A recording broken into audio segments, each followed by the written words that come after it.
And now, Sportsline.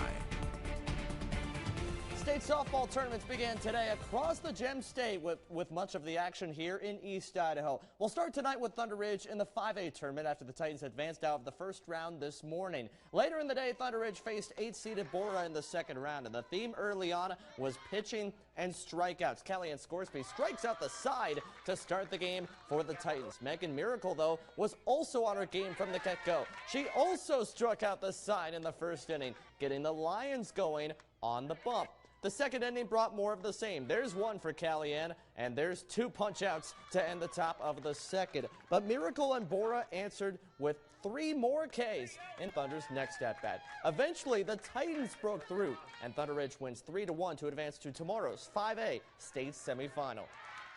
Twin Falls, the 6th seed, the road team on their home field against Blackfoot, but when you hit first, you get the first chance to score. And in the first, Brinley Iverson chops one up the middle. Cadence Boyd rounds third after that one gets through, and she will score easily. Twin Falls on the board first. They score 3 in the inning. Bottom 2, though, the Broncos even things up at 3. They are still threatening here. 2 on for Quincy Cronquist, but they aren't on for much longer because that's a tower blast over the wall into center. Bye-bye softball. Blackfoot goes up 6-3.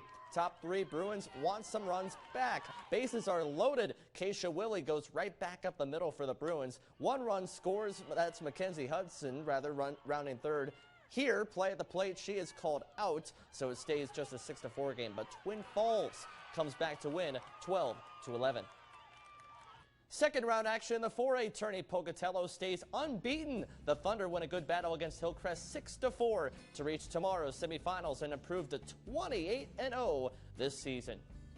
3A tournament, Marsh Valley taking on Gooding and Blackfoot. The 7-seeded Eagles begin the game with back-to-back singles, but with both runners in scoring position later in the inning, Malin Durham strands them both with a big strikeout to get out of trouble. However, in the second, Marsh Valley would strike. Elle Anderson sends it right back where it came from. Paige Greenwell rounds third, heads home, and slides in safely to put the Eagles ahead 1-0.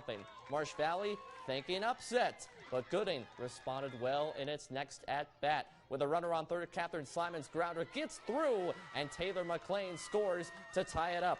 Marsh Valley, though, would pull off the upset with a 7-4 first-round victory.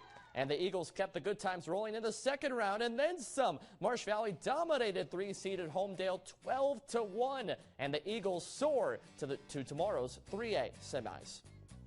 South Fremont battling Timberlake would pick it up in the 5th of a scoreless contest. Quickly, Yancey lines it into left for a base hit as she tries to start a rally for the Cougars. But South could not drive her home. So we go to the bottom of the 5th, and that's when the Tigers do string together a rally. Alicia Cameron hits that ball to the hole. Great effort from the Cougars, but to no avail. That's an RBI single, and Timberlake has the 1-0 lead. Tigers scored twice in the frame, winning this one 2-0. To the 2A tournament, Bear Lake and Malad facing off one more time at States, and Wrigley Peterson was unbeatable on the mound this morning. She started the game with 6 straight strikeouts, punching out the side in consecutive innings. Peterson also got it done on the base pass, scoring on a wild pitch here to get Malad on the board. The Dragons would continue to breathe fire throughout the game, winning big 10-0. Malad's second-round matchup was much closer and a thriller as the Dragons walked off the Coal Valley Chargers 7-6. Briley Oglesby was the hero as she knocked in the winning run with an RBI single to send the Dragons to the 2A semis. West Jefferson facing off with Nampa Christian. Bob of the second, Panthers in a jam, but the rundown is executed to perfection here for the second out in the inning. That led to a big strikeout for Jordan Torgerson in the next at-bat to keep the game scoreless. The Trojans, though, broke through in the third on an Addie Gray RBI single. That run was enough for the Trojans as Nampa Christian wins it 1-0.